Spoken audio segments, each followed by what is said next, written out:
नमस्कार दोस्तों, इस वीडियो में बताने वाला हूं कि मरने के बाद शरीर का कौन सा अंग कितना टाइम जीवित रहता है और सबसे ज़्यादा टाइम तक कौन सा अंग जीवित रहता है। आप जानते होंगे कि किसी भी इंसान की मौत के बाद उसके शरीर को या तो दफना दिया जाता है या तो दाह संस्कार कर दिया जाता है। लेकिन क्या आप जानते हैं कि इस दौरान इंसान के कई अंग जिंदा रहते हैं। मौत के कई घंटे बाद भी कई ऐसे अंग होते हैं जो काम करते हैं।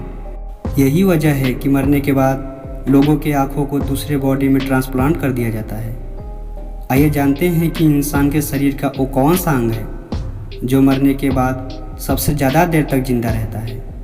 इंसान की मौत हो जाने के बाद शरीर के अलग अलग अंग अपना काम करना बंद कर देते हैं और दिल धड़कना बंद हो जाता है। दिल धड़कना बंद हो जाने के बाद दिमाग तक ऑक्सीजन की सप्लाई भी बंद हो जाती है।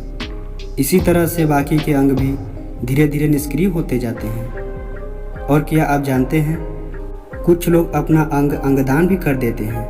उनके मौत के बाद उनके शरीर के कई अंगों को निकालकर दूसरे मरीजों को दे दिया जाता है। और आपको बता दें कि सबसे ज़्यादा आँख दान की जाती है। मरने के बाद अगले 6 घंटे के भीतर निकालना ज़रूरी होता है, जिसके बाद आँखों को आई बैंक में रख दिया जाता है और ज़रूरतमंद मरीजों पर इनका ट्रांसप्लांट होता है। और इंसान की आंखें 6 से 8 घंटे तक जीवित रहती है। ठीक इसी तरह किडनी 72 घंटे और लीवर 8 से 12 घंटे तक जिंदा रहता है।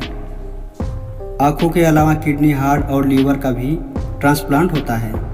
मौत के बाद भी इन अंगों की कोशिकाएं काम करती रहती हैं, इसलिए मौत के अगले कुछ ही घंटों में इन्हें निकालकर दूसरे पेशेंट को दे दिया जाता है। आपको ये भी बता दें कि हार्ट को मौत के बाद 4 से 6 घंटे के भीतर दूसरे पेशेंट तक पहुंचाया जाता है। अब बात की जाए शरीर के उन अंगों की जो सबसे ज़्यादा देर तक जिंदा रहते हैं, तो इसमें स्किन और हड्डी करीब 5 साल तक जिंदा रखी जा सकती है।